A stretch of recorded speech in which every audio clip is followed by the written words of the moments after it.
안녕하세요. 저는 58년생 개띠인 한 아줌마입니다. 얼마 전에 정말 소름 끼치는 일이 벌어져서 이렇게 사연을 보내게 되었습니다. 제 이야기를 들은 주변인들은 하나같이 전부 경악을 하며 제 이야기를 들었었네요. 저는 알코올 중독자와 결혼을 했었어요. 58년생 개띠나 그 주변 나이대 사람들은 다 아실 거예요. 우리 시대 때는 연애 결혼이 거의 없었잖아요. 저도 마찬가지였죠. 부모님이 맺어준 인연이었고 마음에 안 들매도 불구하고 결혼을 할 수밖에 없었습니다. 결혼하기 싫다고 친구네 집에 가서 계속 숨어 있기도 했죠. 그렇게 반강제로 한 결혼은 저에게 최악을 안겨주었어요. 야, 술 내놔. 막걸리랑 부추전 좀 해봐. 새벽 3시에 건설사 사람들과 저희 집에 들어와서 자고 있는 저를 발로 참여한 소리입니다. 여보, 지금 시간이 너무 늦었어. 당신 친구들도 집안에서 걱정하겠어. 아, 진짜. 안 그래도 재밌게 술 끼워 노르고 있었는데 뭐 하는 짓이야? 빨리, 딴소리 하지 말고. 아내가 아니라 식모처럼 10년을 지냈어요. 이런 폭력적인 남편에게 찍소리 못한 이유는 바로 돈이었습니다. 7남매의 맏딸이었던 저는 돈을 위해서 그 집안에 시집을 간 거였거든요. 우리 아빠가 철물 관련한 일을 하시는데 아빠에게 일감을 주시는 분이 시아버님이었습니다. 찍소리도 못하는 상황이었던 거죠. 제가 실수로 남편에게 화를 내거나 기분을 상하게 만들면 저희 가족 전체가 흔들릴 지경이었으니 말이죠. 그래서 제가 성격을 죽이고 거의 10년간 식모로 산 거였습니다. 그이가 바람을 피우고 여자를 데리고 와도 저는 아무 말도 할 수 없었어요. 오직 제가 할 수 있는 것은 하나뿐인 딸내미를 건강하고 이쁘게 길러내는 것 외에는 방법이 없었습니다. 딸은 참 착하고 영리했어요. 어릴 때부터 남들보다 한글을 빨리 깨우치고 1살이 안 되었음에도 불구하고 단어들을 막 내뱉었거든요. 소아과 의사는 어머님, 따님 한번 크게 키워보시죠. 너무 영특한데요. 의사들도 인정한 영재였습니다. 하지만 남편은 영재는 무슨, 그거 다 지네들 지갑 채우려고 사탕 발린 말 하는 거야. 믿지 마. 다 부질없어. 알겠어? 소리만 지를 뿐이었습니다. 딸내미는 다른 애들 다 보는 책 한 권 없어서 항상 혼자 뒷뜰에서 흙놀이를 하면서 지냈어요. 해주는 것도 없는 남편은 웃긴 게 딸이 다른 애들이랑 놀면 소리를 지르며 집으로 들어오라고 호통을 쳤습니다. 그래서 딸은 친구도 별로 없었지요. 딸이 친구들이랑 놀 때면 제가 남편의 망을 볼 정도였습니다. 유진아, 아빠 온다. 빨리 가자. 엄마, 나 5분만 더 놀고 싶은데. 아빠한테 노는 거 들키면 또 큰 소리 내니까 내일 놀자. 엄마가 내일 5분 더 놀 수 있게 해줄게. 저희 모녀는 폭군 같은 남편의 눈치를 보면서 살았습니다. 그렇게 12년이 흘렀고 유진이도 저도 지쳐갈 무렵 한 사건이 발생하게 되었어요. 남편이 쓰러지게 된 거였습니다. 하긴 언제 쓰러져도 이상하지 않은 상황이었죠.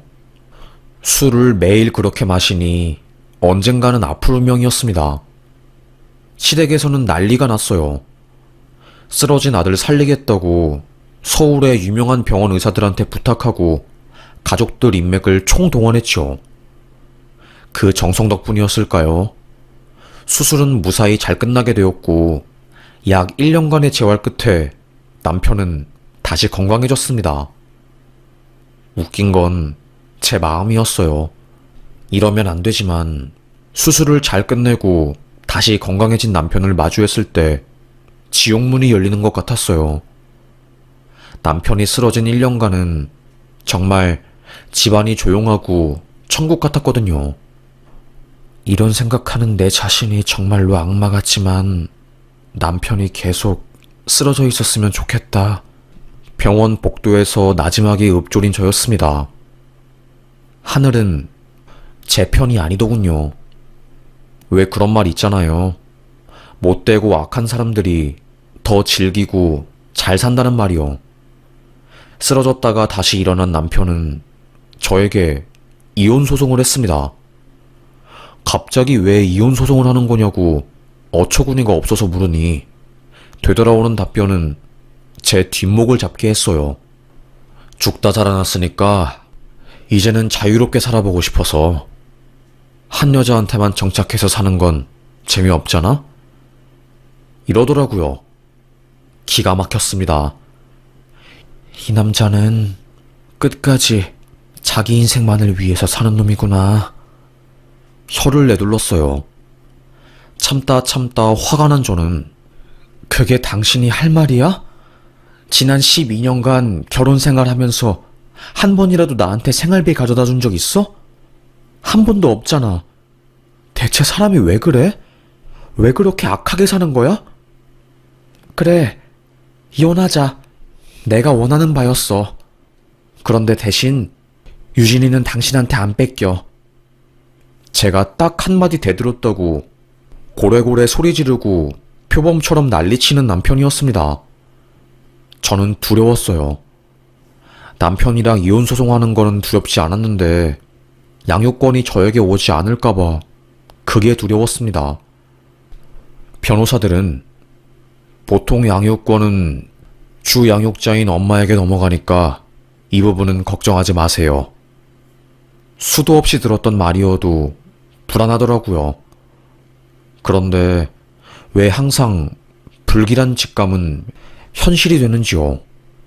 제가 아이를 키우면서 수입이 없었고 고정적인 직장이 없다는 이유만으로 아이의 양육권을 아빠가 가져가게 되었습니다. 울고 불고 재판장한테 사정을 해도 소용없었어요. 한 변호사는 저에게 법률 브로커를 쓴 것 같아요. 일반적인 가정법원 판례랑은 벗어난 것 같아서 저희도 의문스럽네요. 라고 하더라고요.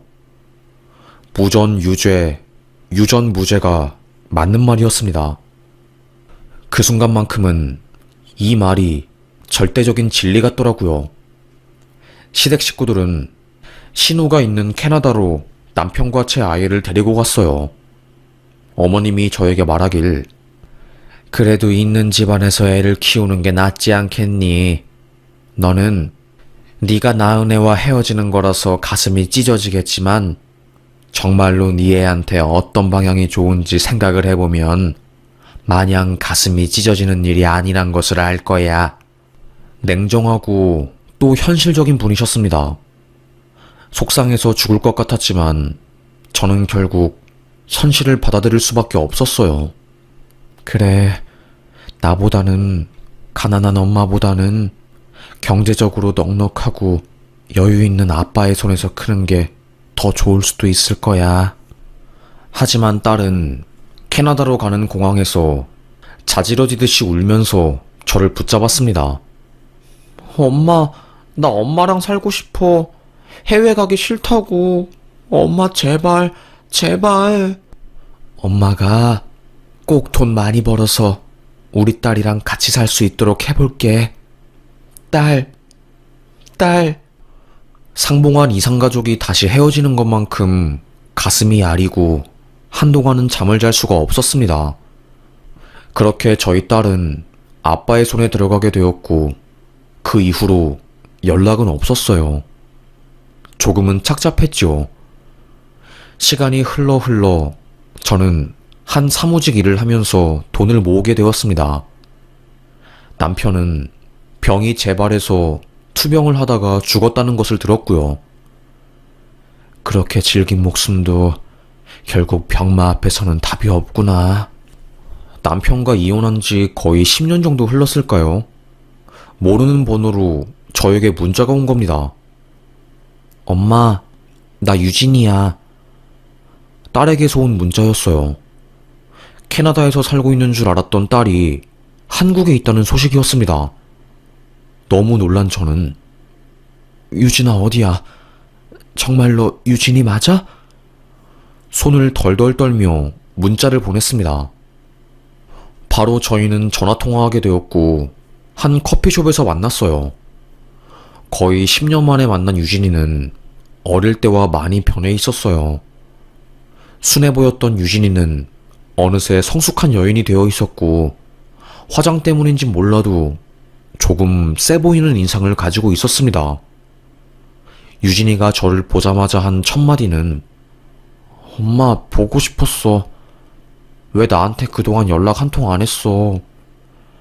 알고 보니 캐나다에 간 유진이는 친할머니에게 귀가 떨어지도록 세뇌를 당했대요. 네 엄마가 니를 버려서 우리가 너를 캐나다에 데리고 온 거라고요. 저는 그 소리를 듣자마자 복장이 터지는 줄 알았습니다. 무슨 소리냐며 내가 널 얼마나 사랑하는지, 얼마나 그리워했는지, 그동안 왜 연락할 수 없었는지에 대해서 모든 것을 말해주었습니다. 유진이는 펑펑 울더라고요. 난 몰랐어. 너무 어릴 때라서 어떻게 이혼소송이 진행되고 양육권 관련한 이야기는 하나도 몰랐거든. 캐나다에서 공부를 열심히 한 유진이는 명문 국립대에 입학하게 되었대요. 하지만 그 이후로 아빠가 돌아가시고 이모도 자기를 무시하고 성가신 존재로 취급을 하다 보니까 참다 못해 결국 감정이 빵 하고 터져버린 거였고, 그곳에서 비행을 일삼다가 친가 식구들과 연을 끊고 멋대로 아예 한국에 들어온 거라고 합니다. 저는 유진이를 꼭 안아주면서 잘했다고 했어요. 엄마가 널 지켜주지 못해서 미안하다. 이제 엄마 돈도 벌고 우리 유진이 품어줄 수 있으니까 엄마랑 행복하게 살자.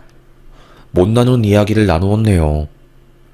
캐나다에서 멋쟁이로 유명했던 제 딸은 한국에서도 꽤나 이름 날리는 SNS 스타가 되었다네요. 저는 잘 모르는 젊은 애들 세대지만 인터넷에서 인기를 얻은 딸은 옷을 팔기 시작했어요.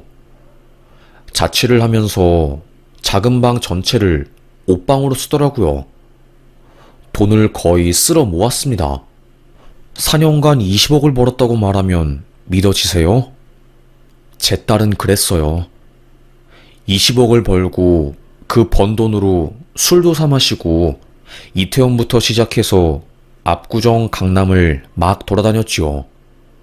모르는 사람이 없을 정도로 바쁘게 움직이고 살았습니다.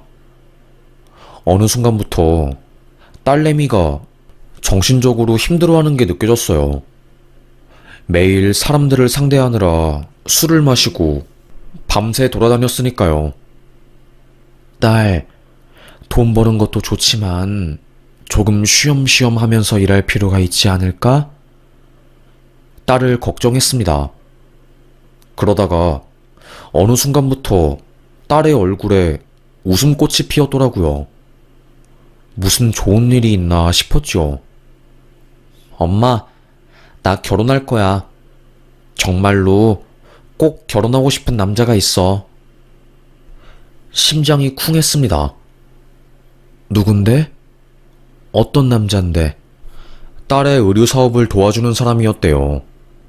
자세히 어떤 직업을 가지고 있는지는 말해주지 않았고, 그저 없어서는 안 될 소중한 사람이라며 저에게 말을 해주더라고요. 남자 잘 만나야 해. 엄마도 남자 잘못 만나서 인생이 꼬인 거잖니. 여자는 어떻게 결혼하냐에 따라서 인생 전체가 휘청거린단다.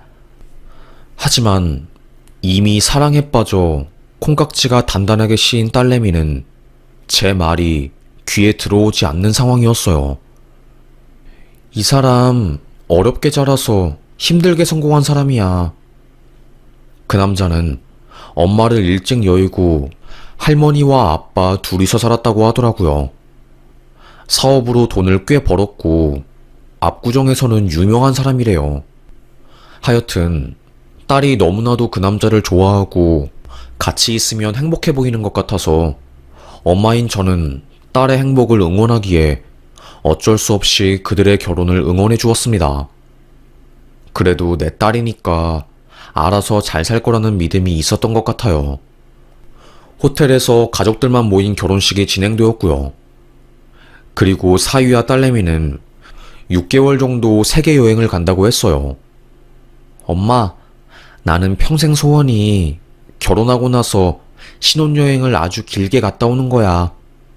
그래서 이번에 진짜 작정하고 내가 가고 싶은 곳 다 가보려고. 동남아부터 시작해서 전부.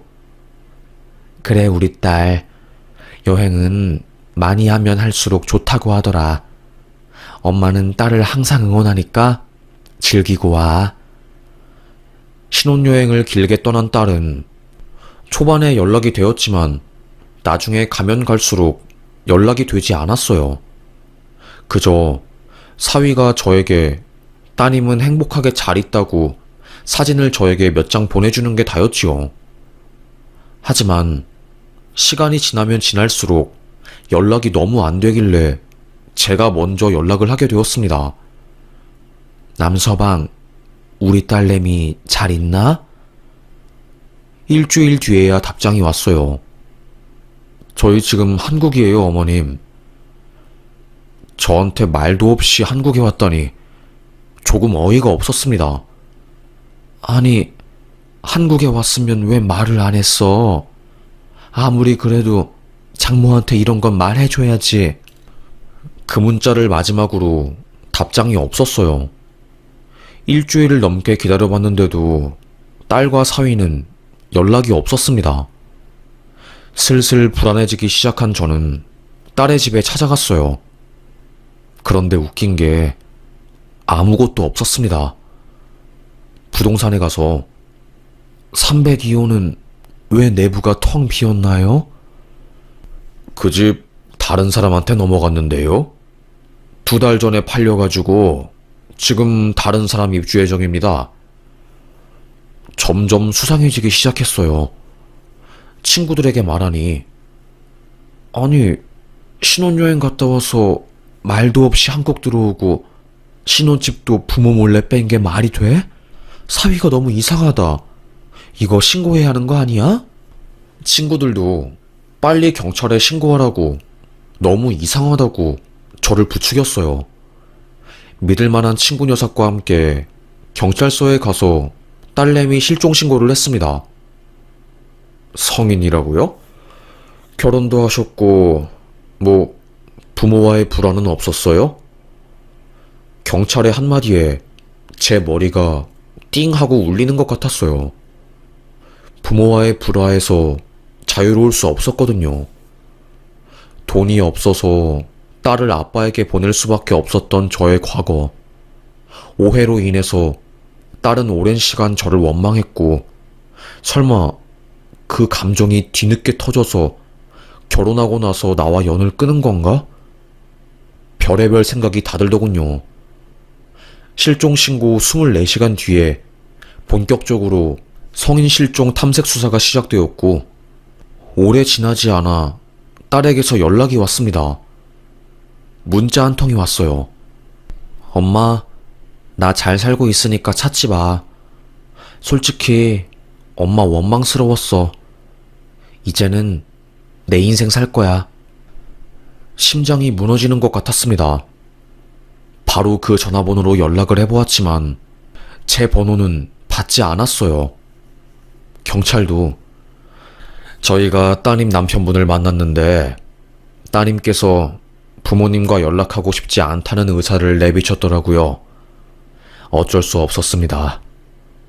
이미 경찰은 딸이 캐나다에서 마음고생하고 부모님과의 불화로 인해서 우울증 걸리고 정신과 치료를 받았다는 히스토리도 전부 알고 있는 상황이었어요. 그래서 저는 정말로 딸이 제가 싫어서 저와 연을 끊은 줄로만 알고 있었죠. 그 충격이 너무너무 커서 전 정신과 상담도 받았습니다. 어느 순간부터는 약이 없으면 잠에 들 수가 없었고 호흡이 가빠지고 정상적으로 살 수가 없었어요. 왜 이렇게 내 인생은 고통스러운지 매일매일 하염없이 울기만 했죠. 그래도 먹고 살아야 하니까 일을 하기 시작했고, 제 사정을 알고 있는 친구들이 저희 집에 와서 저를 많이 위로해주고 곁에 있어줬습니다. 딸도 나중에 정신 차리면 알게 될 거야. 만나기 싫다는 사람을 뭐 어떻게 할 순 없겠지만, 딸도 캐나다에서 많이 힘들었나 보지. 그래서 결혼하고 나서 마음이 더 극단적이게 된 걸 수도 있어. 곰곰이 생각해보니 그럴만 했습니다. 그래서 더더욱 딸을 이해하려고 했어요. 하지만 사위에 대한 원망감은 사그라들지 않더라고요. 정신과에 가서 상담을 할 때마다 매번 저는 아무리 사위여도 이건 아니지 않나요? 제대로 된 사위라면 제 딸이 이렇게 있도록 두지 않을 것 같은데. 정신과 의사도 저의 편을 들어주었어요. 사실 경찰 기관이 그렇게 딸의 이야기 말고 사위분 말만 듣고 사건을 종결시킨 게 저로서는 이해가 잘 안 되네요. 사실 약속 장소에 가는 사람보다 기다리는 사람이 더 애가 타고 속이 끓잖아요. 제가 딱 그랬습니다. 기약 없이 누군가를 기다리는 기분이었어요. 그래도 시간이 흐르니까 마음도 조금은 안정이 되고 일상생활이 가능해지더라고요. 하지만 여전히 딸에 대한 그리움은 그대로였습니다. 여느 때와 다름없이 저는 일을 하고 퇴근하고 있었어요. 갑자기 그때 핸드폰에 모르는 번호로 부재중 전화가 걸려온 거였습니다. 신호가 1초 정도 왔을 때 바로 끊어버리더라고요. 뭐야? 누가 실수로 전화한 건가? 그때 또다시 제 핸드폰으로 전화가 왔어요. 역시 받으려고 바로 수화 버튼을 누르려고 했지만 전화는 채 1초도 걸리지 않은 채 꺼졌습니다. 여자의 직감은 무시하지 못하는 거잖아요. 저는 그때 아주 쎄한 직감이 느껴졌습니다. 핸드폰을 계속 붙잡고 있었어요. 다시 그 번호로 전화가 걸려왔어요. 바로 받으니 엄마, 신고. 딱 두 단어가 들려오는 거였습니다. 지지직 거리는 소리와 함께 들린 목소리라서 명확하지는 않지만 누가 들어도 제 딸내미 목소리였어요. 손을 덜덜 떤 채로 저는 다시 그 전화번호로 전화를 걸어보았지만 발신을 할 수 없는 번호라고 하더라고요. 뒤도 안 돌아보고 바로 112에 전화해서 신고했습니다. 제 딸 좀 살려주세요. 4년 전에 실종 신고했던 딸이고 수사 종결이 되었는데 아직도 저는 딸내미 얼굴 한번 보지 못하고 있어요. 제발, 제발 딸 좀 살려주세요. 지금 모르는 번호로 전화가 걸려왔어요. 집 앞에 보이는 지구대로 찾아갔습니다. 펑펑 울며 소리를 지르니 경찰들도 사건이 심각한 것을 인지하고 바로 어떻게 된 거냐고 묻더라고요. 살려달라는 소리를 들었다고 이야기를 하니까 형사가 나와서 사건을 접수했고요. 위치 추적 같은 경우는 119와 협력하면 더 자세히 알 수 있다고 해서 119와 협동수사까지 했습니다. 저에게 걸려온 전화는 공중전화 번호였대요. 인천에 있는 한 공장 단지더라고요. 별의별 생각이 다 들었습니다. 우리 딸이 왜 거기 있는 거지? 설마 잡혀간 건가? 싶었어요. 그런데 그때 형사가 그러더라고요. 인천 미추홀 쪽에서 신고가 하나 들어왔는데? 편의점 알바생이 문을 잠그고 셔터 내린 뒤 한 손님을 창고에 숨기고 있다는 신고였어요.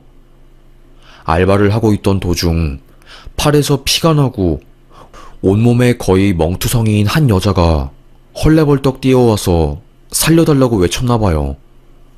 너무 놀란 알바생은 무슨 일이냐고 물었지만 아무런 말도 못하는 그 여자를 이상하게 여겨 혹시 나쁜 사람이 여자를 찾으러 편의점으로 올까봐 문을 잠그고 경찰에 신고한 거였대요.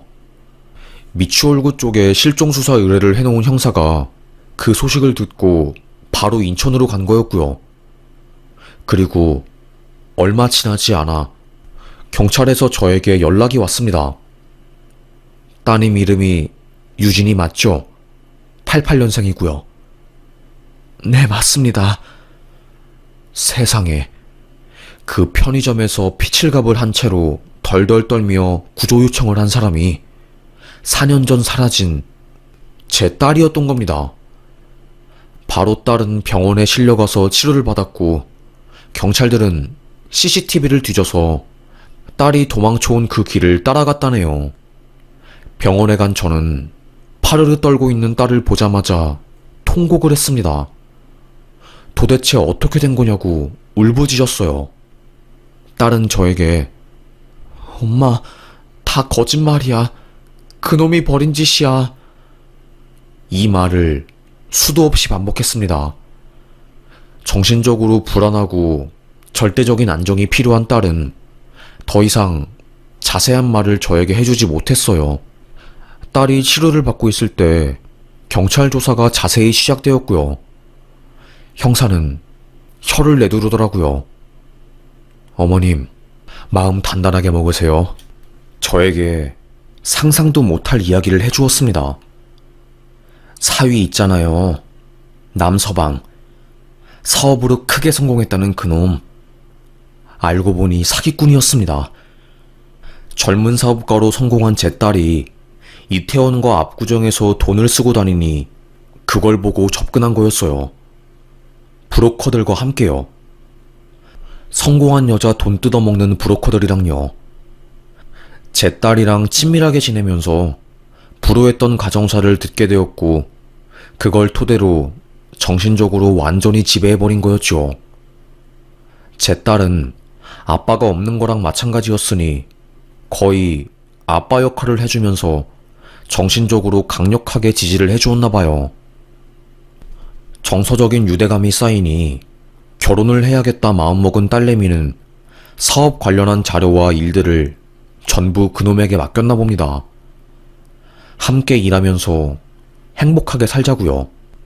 아무것도 모르고 순수했던 딸은 믿은 남자에게 발등을 찍힌 거였죠. 동남아에 간 딸은 거기 숙박업소에서 영상이 찍혔나 봅니다.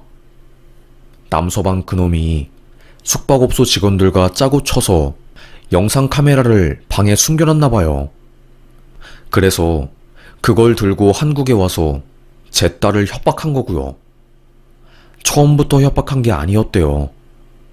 사업자 인감도장이랑 네 명의로 된 재산들 현금화해서 크게 한방 투자하자고 슬슬 꼬드겼나 봅니다. 그놈 자식이 사기꾼이었으니까 얼마나 입에 발린 말들을 술술 했겠어요.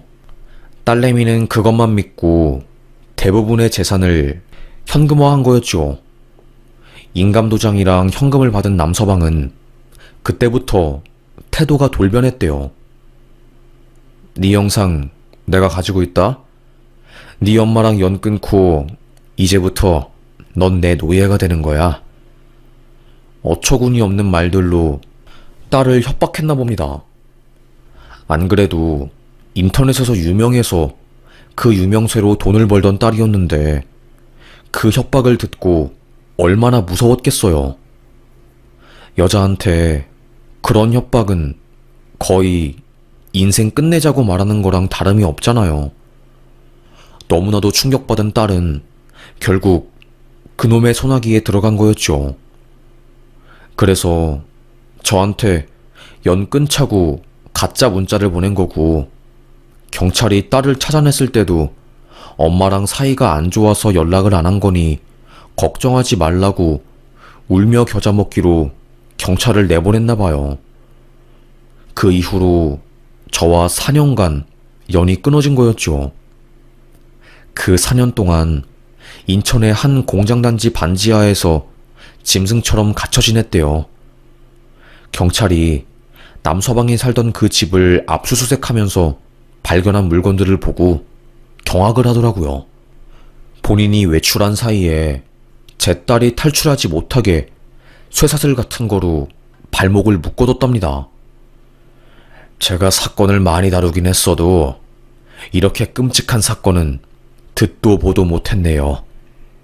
에휴. 저는 하염없이 눈물만 나왔습니다. 너무너무 고통스러워서 정말 살아있는 게 지옥 같았어요. 엄마인 저도 이렇게 힘든데 우리 딸은 아무 말도 못하고 혼자서 끙끙 앓았을 생각을 하니 얼마나 슬프고 힘들던지요. 엄마, 나 엄마 생각하면서 버텼어. 정말 죽고 싶었는데 내가 죽은 채로 발견되면 너무 억울할 것 같고 엄마가 속상해할 것 같아서. 나 엄마 원망하지 않아. 미워하지도 않아. 미안해. 내가 이상한 남자 만나서. 딸은 잘못 없어. 알겠지? 나머지는 엄마가 다 알아서 해결할 테니까 우리 딸은 걱정하지 말고 치료에만 집중하자. 경찰에서 구속영장을 청구하게 되었고 구속하라는 결정이 내려져서 그놈은 긴급 체포를 당하게 되었습니다. 그리고 하드디스크랑 컴퓨터 포렌식 분석으로 딸의 영상을 전부 다 지워버렸고요. 딸 명의로 거의 10억 넘게 뜯어내었고 그걸로 도박부터 시작해서 마약까지 손 안 댄 게 없더라고요. 딸은 죽어가고 있는데 그놈은 그 돈으로 부자 행세를 하고 여자들 만나러 다니고 악마가 따로 없었습니다. 그러다가 딸내미는 문이 안 잠긴 틈을 노려서 발목에 있는 끈을 풀고 도망을 갔고요. 인천 공장단지라서 주변이 허허벌판이라 신고도 할 수 없는 상황이었다고 합니다. 막 뛰다가 그 근처에 공중전화를 발견하게 된 거였고 3초 정도 무료 통화를 할 수 있어서 그 사이에 저한테 전화를 한 거였어요. 그리고는 남편을 마주칠까봐 무서워서 미친 사람처럼 뛰었고 사람들이 많이 지나다니는 곳이 나오자 그 근처 편의점에 들어가서 살려달라고 애원을 한 거였답니다. 그렇게 신고가 들어가게 된 거였고 저는 제 딸을 찾을 수 있게 되었어요. 그놈 자식은 바로 구속이 되었고요. 한 달도 안 되어서 바로 경찰 송치가 되었고 검사도 그 사건을 보고 입을 떡 벌린 채 아주 나쁜 놈이라며 형량을 세게 때려야겠다고 으름장을 내었습니다. 1심에서 징역형을 받았어요. 판사는 그놈 보고 아주 악질 중에 악질이라면서 혀를 내둘렀고요. 그놈은 처음에 자기는 죄가 없다고 다 오해라고 하면서 끝까지 발뺌을 하더라고요. 결국 그 태도가 법원에서 형량을 세게 받는데 결정적인 요소가 된 거였고요.